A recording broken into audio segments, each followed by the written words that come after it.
Well, I'm going to give a little spiel now. And it's going to be, give you a little background about myself.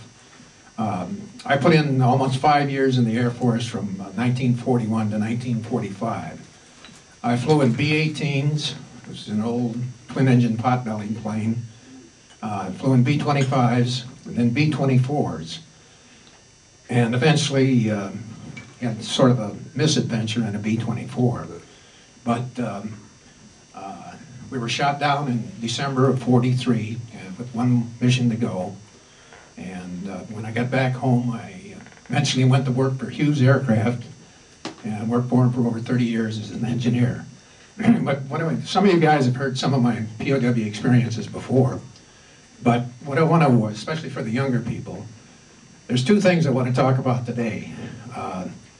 There's a POW experience that not many people know about, and this was what we call a Haida Group bayonet run and the long march at the end of the war, an 86-day march.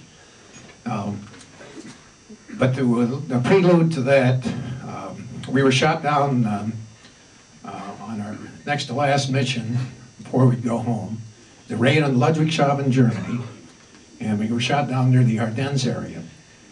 We were first attacked by an engine cut out over Luxembourg, and we were attacked by two FW-190s, had some damage, couldn't keep up with the formation, headed for home, and eventually tangled with 3 or 4 ME-110s.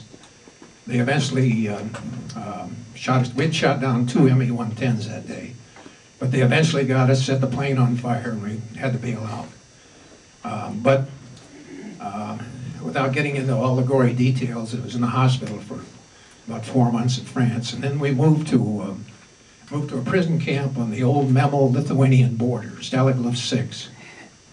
Well, the treatment was reasonable up until that time, and it started out being reasonable at Staligov 6, but in the early July of 1944, things got a little rough. Now, the Germans used to tell us, they'd tell you, for you, the war is over.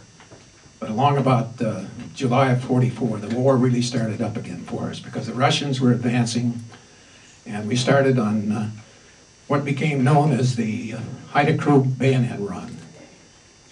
Now, on this particular trip, they were moving us out from the camp to get away from the Russians to a new camp, and they put us on the hold of a ship, jammed us into a hold, took us to the new camp, and on this particular trip, we had everything from bayonet wounds to broken legs to rifle butts in the face and everything else. But the 8th Air Force Historical Society made a video a few years ago about the Allied Airmen's POW experiences.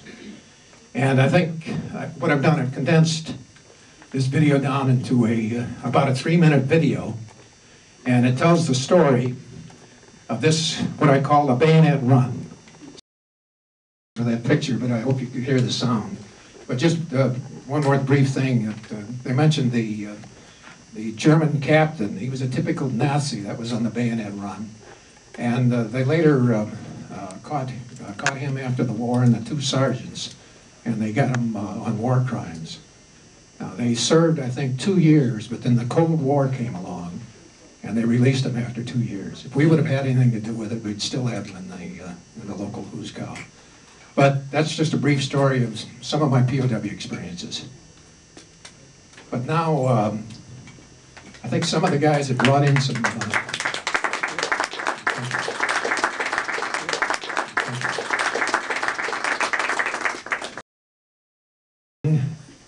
You know, King mentioned the escape kits.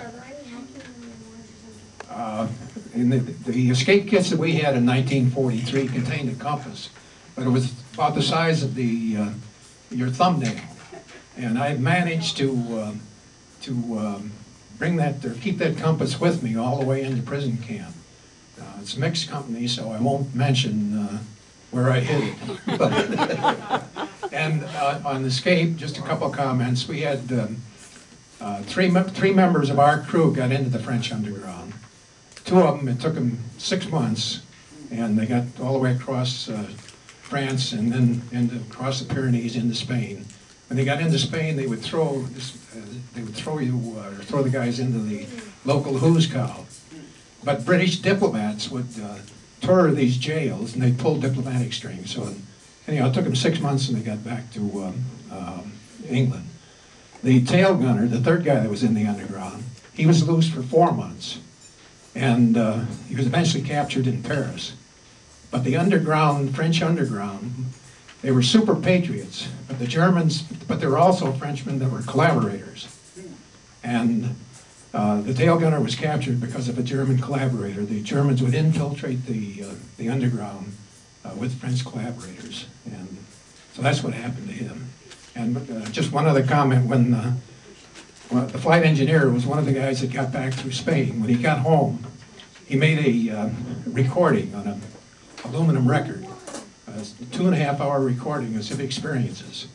And it's just like out of a movie script. Well, I think I'll conclude with what to me was a little humorous story.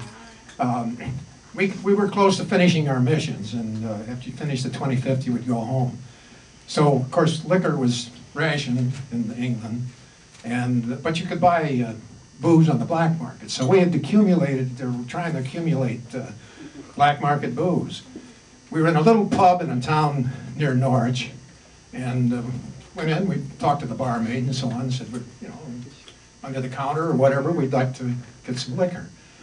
She said, "Oh, mate," she said, "I've got just the thing for you." She said, "I've got some good Irish whiskey." We said, "Great, great."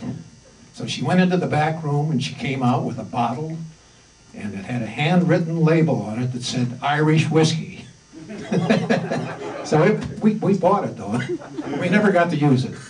But I hope everybody enjoyed hearing some of these stories, and appreciate everybody coming, and you're welcome, like I say, to look at all the pictures and the memorabilia. Okay? Thanks.